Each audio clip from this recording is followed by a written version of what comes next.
Oh, as you know, people say often that movies are dirtier than ever. And my next guest can give us some testimony on why movie makers can get away with so many things that are amazing to people these days. He's Dr. Aaron Stern. He's a psychiatrist. I thought it was going to be B.S. Pulley. No. No? Okay, let it go. B.S. Pulley is the name that Mel used to work She's under. married to June. He's married to June. He's a, Jerry and June Pizer. Why didn't they know?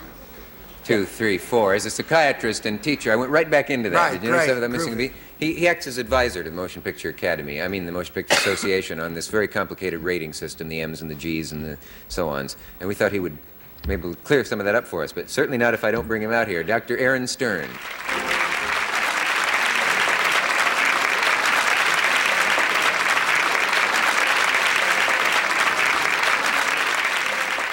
Dr. Stern, how are you? Listen, Doctor, I have a little thing under here. No. That's rated X. That's an X-rated. Yes. I said under here, Doctor. It's not that sort of a doctor. Please, could you give us a little rundown on those ratings and what the different ones are? There's M for mature audiences. How's it go? No, there really isn't M anymore. There used to be, and that was replaced by GP. Ah. The system really deals with two elements, restricted versus unrestricted films. The unrestricted films essentially are G and GP. What was Mark and Daria's film? Was Zabriskie Point? That's an R. That's a R. restricted film. Uh-huh. That means that young people under the age of 17 have to come with parents or some adult guardian. The parents are with them. Right. So the children can explain it to the parents, probably. Well, I often wonder no, why is the accompaniment of a parent make it all right for them to see a film that they could easily see themselves? well, you see, there really is a purpose Yeah. for the code in the following sense. The code really is designed to permit as much freedom and creativity to movie makers as possible. Mm-hmm. To do that, we have a commitment in part to the First Amendment and its interpretation relative to obscenity.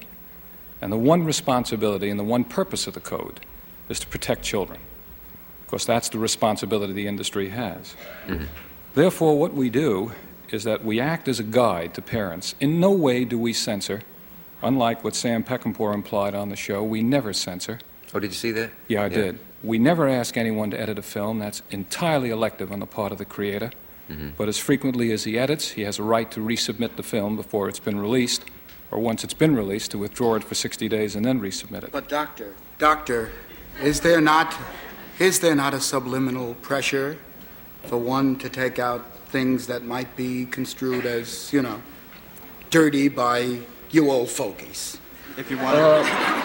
Well, I think you've made a couple of points, and in all fairness, if there's Isn't there a pressure? I mean, even as if far it as I'm sounds concerned, not no. stated? And as far as Jack Valenti and the association is concerned, no. I think sometimes a company, a distributing company, or the filmmaker has the notion he wants a different rating. Maybe he wants to get away from an R to a GP for broader distribution. And so he's working to edit in the service of getting a rating. Frankly, you can take any rating that you've earned. We don't care whether you release your film as an X or an R. We have no interest in driving your rating down to G or GP or endorsing the film. That is not true. Why do you say driving it down to G or GP? Well, the notion being that the further down the scale you go, the broader is your distribution potential. I don't mean in terms of a value system of good or So bad. doesn't an X rating sometimes draw an audience because of the prurient possible interest of the film? That's been the history, unfortunately, because I think the X rating has been misunderstood. Mm-hmm. The X rating doesn't mean it's a dirty film. It merely means it's an adult movie. In fact, the X rating really goes beyond the purpose of the code. Yes, it's for stag films. We know that. Well, I don't think that's fair. I don't think Alan Funt would be happy with the feeling that Naked Lady is a stag film. I think Judith Chris feels that's a very clean, quote, X film. He's not happy with an X rating either. Well, a lot of people aren't happy with ratings, but I think in life you have to be mature enough to pay the prices for what you do. We really don't bargain or seek to bargain. How to do is to determine that. No one really makes a singular determination. You get a group of people. You make them as representational as you can. Why? Who are the people? Can you tell us? Sure, I can. The age range. Just give me a what they minute, do. Mel, and let me try to develop the concept, and then I'll get into details. Because it's not fair, I think, to the audience in general, unless I can elaborate the concept per se. Absolutely. And the point that I wanted to make relative to the X is that it merely states that a film is beyond the pale of children's comprehension or specific capacity to make choices.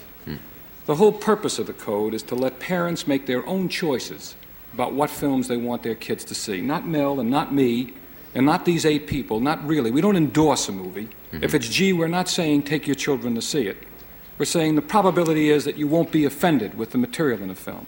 If it's GP, we're merely saying use a little more discretion, and in a sense we're talking about parental guidance as being suggested.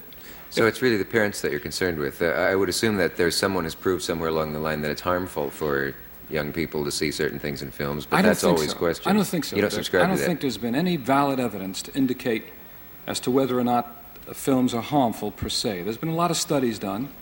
I don't think they've been highly sophisticated studies. I think they've been more imitative things. You'd give kids some dolls to play with. After seeing an aggressive movie, if they push the doll around a little more violently, then theoretically they've been effective.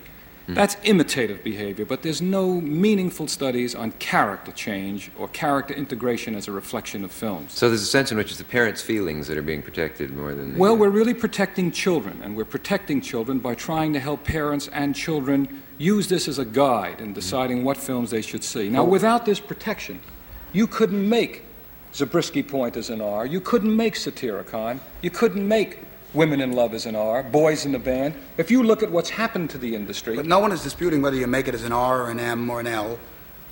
That's not important, but we still can make Zabriskie Point. What does the alphabet have to do with movie making? I mean, I think that like all causes where people try to save people from being poisoned by outside influences that they feel they can't understand, the ratings started out as a good thing. But I think that it has really not... it's all gotten so screwed up along the way. First of all, I would like to know who in the hell should tell a child of 12 years old who is dying of an overdose of heroin in the Bronx that he can't go to see a movie called Woodstock, which is about the whole young people's movement for peace. You see, I think that is a movie that is made for kids. I'm sorry. I think... We have to stop right now. We'll be right back.